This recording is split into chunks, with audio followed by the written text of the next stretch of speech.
श्री राधा रमण लाल की जय। देखिए महाराज, भगवान की जो कथा है वह परम अनिर्वचनीय प्रेम स्वरूपम श्रीमद् भागवत कथा जो परम अनिर्वचनीय है, जिसके लिए कोई वचन के द्वारा उसको अनुबद्ध करके प्रकाशित या निर्गलित नहीं किया जा सकता, वह भगवान की दिव्य कथा है। ऐसी श्रीमद् भागवत जी, ऐसे श्री रामायण जी, ऐसे भक्त चरित्र, ऐसी भगवत वार्ता, ऐसी संगोष्ठी प्रवचनात्मक, उपदेशात्मक, आज्ञात्मक, कथात्मक और प्रज्ञात्मक जो विवरण शैली है, जो कथात्मक शैली है, उसके लिए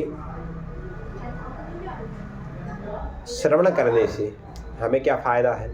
यदि कोई व्यक्ति कहे कि श्रवण करने से हमें क्या फ़ायदा है, हम भगवान की कथा क्यों सुने, हम सत्संग क्यों करें, यदि कोई इस प्रकार से प्रश्न करे तो उसके लिए उत्तर देने के लिए आपके पास कोई है ऐसा शब्द कि आप उससे कह सकें कि कथा सुनने से क्या होगा?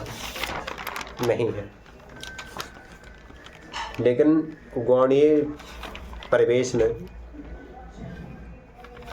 पूज्य आचार्य गणों ने कहा है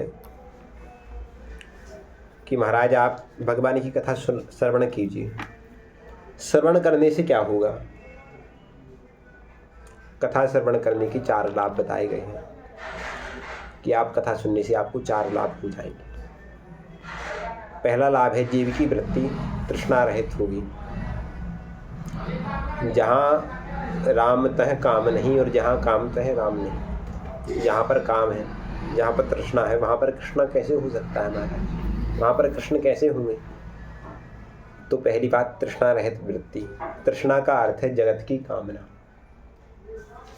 कभी पूरी न होने वाली इच्छा। सेपश्च साधु पुरुषान यही काम तृष्णा। श्री गोकर्ण जी महाराज अपने पूज्य पिताजी महाराज को दिव्य सूत्रों का उपदेश करते हैं, जो गोकर्ण भागवत 2 श्लोकों की भागवत भी कही जाती हैं, गोकर्ण भागवत के नाम से प्रसिद्ध हैं। उनमें कहा है, धर्मम वजस्फुफतम तजलोक धर्मान सेवस्य साधु पुरुषान यही काम तृष्णा।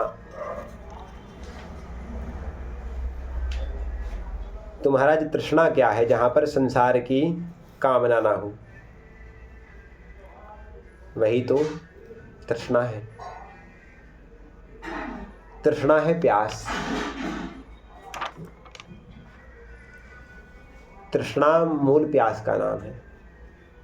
जैसे धन की तृष्णा होती, आप उसे कमाते जाएं, उसको संग्रह करते जाएं, उसका उपयोग करते जाएं, लेकिन महाराज अपने मन में यह तो होगा कि अभी हमारे लिए और धन चाहिए। चाहे आपके पास धन हो या ना हो, धन हो भी जाए, उसका भंडार भी हो जाए, लेकिन फिर भी आपके मन में यह लालसा, ऐसा उसके प्रति आकर्षण, ऐसा अनुराग बना ही रहेगा कि महाराज हमारे लिए और धन चाहिए। यह धन की तृष्णा है, यह उस काम की तृष्णा है। तृष्णा का एक और अर्थ है तृप्ति ना होना, कि आपको जैसे महाराज कोई भी चीज़ की तृष्णा है, जैसे आपके शरीर में एक दाद नामक रोग हो गया, तो आप उसको खुजला लेंगे तो आपके लिए कुछ समय के लिए तो वह आनंद देगा, लेकिन पुनः जैसे ही उसका प्रभाव मिटेगा तो पुनः वह खुजली के लिए आपको प्रेरित करेगा कि अब मुझे पुनः आप खुजलाइए। अर्थात उसमें एक रोग है, उसमें एक अभिप्सा है, तो जब तक वह समाप्त नहीं होगा, वही तृष्णा है। तृष्णा मूल में है तो समय समय पर अभिप्सा तो होगी ही कि महाराज प्यास को हम बुझाने का प्रयास करें, मिटाने की नहीं। जैसे कुर्सी ही है, किसी को बिठा सकती है, यदि कोई नहीं बैठा तो इसका अर्थ है यह नहीं है कि बिना बैठ नहीं सकता।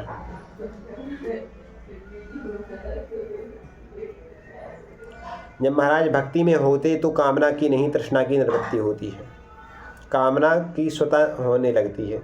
ध्रुव जी वन में तपस्या करने के गए तो राज्य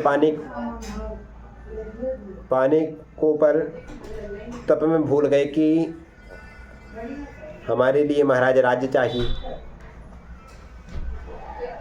लेकिन फिर महाराज ध्रुव जी ने तो कथा मांग ली भगवान की। तृष्णा की निवृत्ति ही हो गई।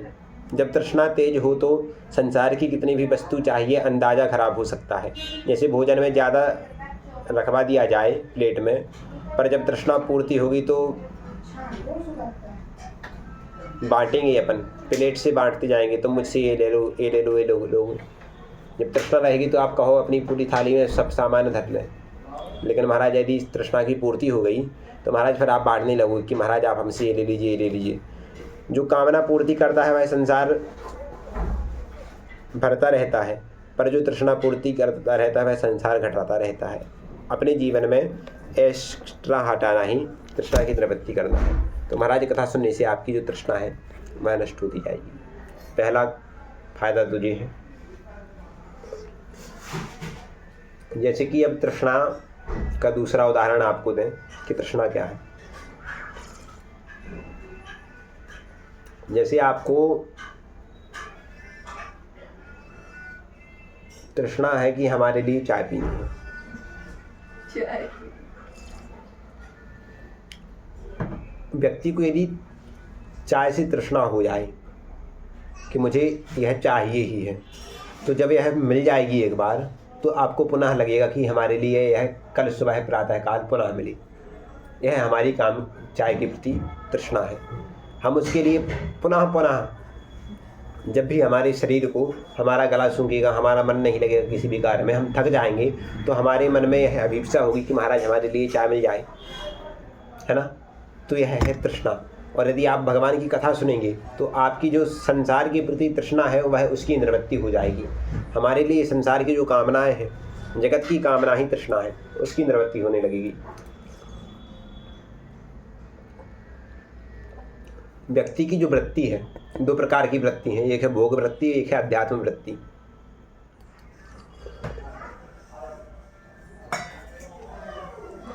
जैसे इसको एक सामान्य उदाहरण पर सुने। दो व्यक्ति महाराज अपने घर से निकले और उनके लिए जाना था महाराज एक दिव्य स्थान पर, मंदिर जाना था उन्हें। उन्होंने सोचा कि रास्ते में महाराज एक स्टेडियम है, वहाँ पर बैठ करके हम मैच देख लें। पानी गिरने लगा तो उन्होंने सोचा कि स्टेडियम है जो यहाँ पर छाया मिल जाएगी और अपना मनोरंजन भी हो जाएगा। वाटर सर्कुलर स्टेडियम था जहाँ पर पानी नहीं आ सकता, ऊपर से अंडरग्राउंड था, तो वहाँ पर तो मैच हो रहा था, बढ़िया रंग हो रहा था। तो दोनों उन मित्रों ने सोचा कि हम कुछ देर यहाँ पर रुक लेते हैं, फिर मंदिर चलते हैं। तो एक व्यक्ति ने कहा कि नहीं, हम तो मंदिर के उद्देश्य से आए थे, हम तो मंदिर ही आएंगे और वहाँ जा कर के ही हम वहाँ पर अपनी व्यवस्था करेंगे कि क्या करना है, भगवान के दर्शन करेंगे बढ़िया। तो एक व्यक्ति तो चल दिया और दूसरा व्यक्ति वहीं पर रुक गया कि नहीं, मैं तो यहाँ पर मैच देखूँगा बढ़िया आनंद से। यह दो वृत्ति हैं, एक संसार में लग गई और एक ठाकुर जी के पास पहुँच गई दर्शन करने के लिए। अब महाराज जो व्यक्ति मंदिर गया था वह मंदिर में दर्शन करते ही भगवान के फिर सोचने लगा कि यार महाराज वह मेरा मित्र है जो, वह तो बढ़िया स्टेडियम में रुक गया है, अब उसके लिए बढ़िया आनंद से चौके छक्के लग रहे होंगे, आउट हो रहे होंगे, फील्डिंग हो रही होगी, बहुत सारे लोग होंगे, बढ़िया शोर हो रहा होगा, उसमें वह बहुत आनंद ले रहा होगा। मैं क्यों यहाँ उस मौके से चूक गया, मैं वहाँ रहता तो कितना अच्छा ना होता। इस प्रकार से उसने विविध कल्पनाएँ करी कि मुझे वहाँ पर रुक जाना चाहिए था। उसका मन वह मंदिर में होते हुए भी उसकी जो चित्तवृत्ति थी, उसकी मन की भावना थी, मन की कल्पना थी, वह महाराज वहाँ पर उस स्टेडियम में लग गई और खड़ा वो भगवान के सामने था। लेकिन महाराज जो दूसरी व्यक्ति था वह स्टेडियम में तो था, लेकिन महाराज वह मैच को देखते हुए वहाँ पर बोर सा हो रहा था, मतलब उसका मन नहीं लग रहा था। तो उसने सोचा कि महाराज बताओ, वह मित्र बढ़िया वहाँ पर ठाकुर जी का भजन सुन रहा होगा, ठाकुर जी के बढ़िया दर्शन कर रहा होगा, भगवान की प्रसाद को आस्वादन कर रहा होगा, बड़ी बड़ी साधु संत महात्माओं के उसके लिए दर्शन हो जाएंगे। और बताओ मैं यहाँ पर क्या माया जाल में फंस गया, यहाँ पर मैं कुछ संग के प्रभाव से बुद्धि के द्वारा यहाँ पर मैच देखने के लिए रुक गया। तो महाराज एक व्यक्ति जो संसार में पड़ा हो करके भी उसकी जो मनोवृत्ति है वह भगवान के चरणों में लगी हुई थी, और एक व्यक्ति जो मंदिर में बैठ कर के भी महाराज भगवान के प्रति उस उन्मुख होकर के संसार में उसकी वृत्ति लगी हुई थी। तो यह भोग वृत्ति है और एक अध्यात्म वृत्ति है। हमारी वृत्ति कैसी है, इस बात पर हमारे लिए विचार करना चाहिए। अभी पूज्य हमारे पद गुरुदेव महाराज ने सालासर बालाजी में महाराज कथा हो रही थी। सालासर बालाजी में राजस्थान के पास बड़े दिव्य हनुमान जी महाराज विराजमान हो रहे हैं। तो वहाँ पर हमारे पूज्य महाराज श्री कथा करने के लिए गए थे। तो एक दिन महाराज जी ने अध्यात्म वृत्ति और भोग वृत्ति के बारे में वर्णन किया था। अध्यात्म वृत्ति जो है वह व्यक्ति के लिए भगवान की प्राप्ति में अत्यधिक सामाजिक है, क्योंकि वह भगवान की प्राप्ति कराने में हमारी मनोभावना को प्रेरित करती है। लेकिन उसी प्रकार यदि हमारी भोग वृत्ति है तो महाराज यह हमारे लिए क्षीण करने वाली है। अध्यात्मवादी व्यक्ति के भीतर जगत की तृष्णा होगी। गौ विप्र वेद सत्यवादी दानशील फति निर्लोभी परोपकारियों के प्रति बड़ा सम्मान होगा। लेकिन जो भोगवादी है उसके लिए इनमें पाखंड का ही दर्शन होता है। एक व्यक्ति नीति से चलता है और एक व्यक्ति रुचि से चलता है। यह वृत्तियों के स्वभाव है। जो अध्यात्म वृत्ति है वह नीति वाली है, वह नीति के द्वारा चलेगा, और जो भोग वृत्ति है वह उसकी रुचि के द्वारा, उसके मन के द्वारा चलती है। एक बुद्धि पे चलती है और एक रुचि से चलती है। नीति बुद्धि से ही होती है और रुचि मन से ही होती है। हमारे मन में महाराज रुचि हुई, कल्पना हुई, मन ने विचार दिया कि महाराज बढ़िया व्यंजन बनाइए, पिज्ज़ा खाना है, बर्गर खाना है, फुल्की खानी है, समोसा खाना है।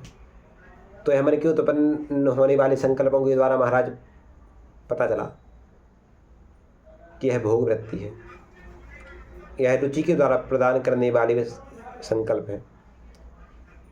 लेकिन महाराज उसी प्रकार जब हम किसी नीति के द्वारा भोजन का आस्वादन करेंगे जिससे हमारे स्वास्थ्य और स्वाद दोनों में वर्धनशीलता हो, तब हमारे लिए उसका आनंद आएगा। तुष्टि पुष्टि क्षुद्ध पायोनुभासम, तुष्टि भी होगी, संतुष्टि भी होगी और पुष्टि भी होगी। हमारा शरीर पुष्ट हो जाएगा, ऊर्जा मिल जाएगी, हमारी क्षुधा की तुष्टि हो जाएगी, वह क्षुधा की निवृत्ति हो जाएगी। तुष्टि भी होगी, पुष्टि भी होगी और क्षुधा की निवृत्ति होगी। क्षुधा की निवृत्ति से भूख मर जाएगी। तुष्टि के द्वारा हमारे शरीर में ऊर्जा मिल जाएगी और पुष्टि के द्वारा तुष्टि पुष्टि क्षुद्ध पायोनुभासम, पुष्टि के द्वारा हमारे लिए जो आस्वादन करने की इच्छा थी वह भी निवृत्त हो जाएगी। तो भगवान की कथा यह तीनों कार्य ही करती है। तो कथा सुनने से हमारी वृत्ति तृष्णा रहित हो जाती है, संसार का प्रभाव कम होने लगता है। इतिमति रूप कल्पिता वितृष्णा, भीष्म जी ने कहा है मेरी मति महाराज वितृष्णा हो जाए। तृष्णा होना और साधन होना अलग अलग चीज़ें हैं। हो सकता है साधन बहुत हो पर तृष्णा नहीं हो, साधु तृष्णा बहुत है पर साधन नहीं हो, स्थिति खराब है। तृष्णा भी साधन भी है, और तृष्णा भी है और साधन भी है तो वह कंजूस है। साधन भी नहीं है और तृष्णा भी नहीं है, ऐसे भी लोग हैं। जो है उसी में संतुष्ट होने लगता है, वह तृष्णा रहित व्यक्ति है। जो कुछ है प्राप्त ही पर्याप्त है। पूज्य बूदर महाराज श्याम सुंदर दास जी महाराज यह शब्द कहते हैं, उनका स्मरण आ गया। जो प्राप्त है वही पर्याप्त है। दूसरा प्रभाव होता है अंतःकरण की शुद्धि। अंतःकरण का अर्थ है अंतः अंदर के, करण करण का अर्थ है कान। अंदर के जो कान हैं उनकी शुद्धि होने लगती है। सब एक हैं, शरीर मांस मज्जा पर प्रकाश अलग अलग है। प्रकार संस्कार की वजह से अलग अलग हैं, संस्कार सबके स्वभाव की वजह से अलग हैं, स्वभाव प्रकृति के कारण अलग है। तो इस प्रकार से अंतःकरण की शुद्धि, अंतःकरण चतुष्ट है, मन बुद्धि चित्त अहंकार, इनकी शुद्धि होने लगती है। अपना मन पवित्र होने लगता है, अपनी बुद्धि में नए विचार आने लगते हैं। अपने अहंकार तत्व जो है, मैं पुरुष हूँ, मैं ब्राह्मण हूँ, ना हम वर्णी न चंद्रपति ना भी वैश्यो न शूद्रो, ना हम विप्रो ना हम वर्णी न चंद्रपति ना भी वैश्यो न शूद्रो,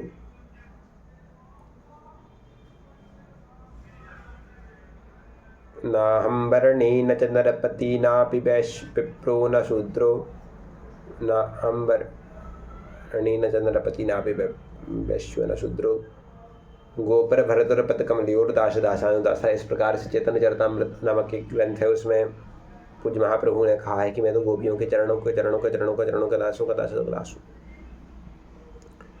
तो अंतःकरण की शुद्धि होती है। सब एक से हैं, हमारा शरीर एक सा है, हम सबका मांस अलग है, एक सा है, मज्जा भी एक सी है, रक्त भी एक सा है, पर प्रकार अलग अलग है। प्रकार किसके कारण है? हमारे और आप में अंतर क्या है? हमारे में जो अंतर है वह है संस्कार की वजह से। एक मद्यपी है और एक वेद पाठी है, दोनों में अंतर है कि नहीं? क्योंकि उसके संस्कार हैं वैसे और एक के ऐसे संस्कार हैं। और महाराज, संस्कार सबके स्वभाव की वजह से हैं। जैसा स्वभाव होगा, आपका जैसा स्वभाव होगा, आपके घर में जैसा स्वभाव होगा, उसी के अनुरूप तो संस्कार होंगे। अब वेद पाठी भले है लेकिन अभी स्वभाव खराब है तो भी प्रभाव होता है। और स्वभाव प्रकृति के कारण अलग है। व्यक्ति की जो प्रकृति है, उसका जो संग है, इसके कारण से उसका स्वभाव प्रभावित होता है। संगस्तेषु उपजायते कामात् क्रोधो विजायते, क्रोधात् भवति सम्मोहः, सम्मोहात् स्मृति विभ्रमः, स्मृति भ्रंशात् बुद्धिनाशो, बुद्धिनाशात् प्रणश्यति। गीता 2:67-68। तो तृष्णा रहित वृत्ति, अंतःकरण की शुद्धि। तीसरी बात, जन्म जन्मांतर की इकट्ठी की हुई चित्त की वासना संस्कार है। दूध पात्र में रखा है पर खाली के बाद भी चिन्ह हो गई, वह रेखा गंध वासना है, वह चित्त पर चिपक जाती है, इसे मांझना पड़ेगा। हरिनाम ही सफाई कर सकता महाराज। चेतो दर्पण माजनम भवना महादाभाग्नि निर्वाणम श्रेय श्री चंद्रका ब्रजबधुर जीवनम। चेतन चरितामृत शिक्षाष्टक 2 में कहते हैं, चेतो दर्पण मार्जनम, हमारे चित्त का रूपी दर्पण का मार्जन करने के लिए भगवान का हरिनाम ही एकमात्र ऐसा साधन है जो उस जन्म जन्मांतर की वासना को महाराज अपने हरिनाम के द्वारा उसका अच्छे से मार्जन कर सकेगा। जो असद वासना है, चित्त वृत्ति की पवित्रता है, वासना है, गंध है, रेखा है, प्रभाव है, उन सबको अलग करते रहेगा। मन अनुभव कर लिया है, इसे इकट्ठा करता है, जो नहीं अनुभव किया है उसकी चाह करता है। बुद्धि अहंकार पर चर्चा है। जब तक चित्त ठीक नहीं होगा तब तक अहंकार, जब अहंकार तब तक बुद्धि। मन ठीक ना होने से संकल्प ठीक नहीं होगा, और संकल्प ठीक नहीं होंगे तो कर्म ठीक नहीं होंगे, और कर्म ठीक नहीं होंगे तो प्रारब्ध ठीक नहीं होगा, और प्रारब्ध ठीक नहीं होंगे तो जन्म जन्म से जीवन ठीक नहीं होगा, और जीवन ठीक ना होने से मृत्यु ठीक नहीं होगी, गति ठीक नहीं होगी, और यदि गति ठीक नहीं हो तो जीव का पतन हो जाएगा। कथा से अनन्या भक्ति की प्राप्ति होती है और भक्तों के संग प्रीति होती है। इस प्रकार से जय कथा के 4 फायदे हैं। राधे श्याम।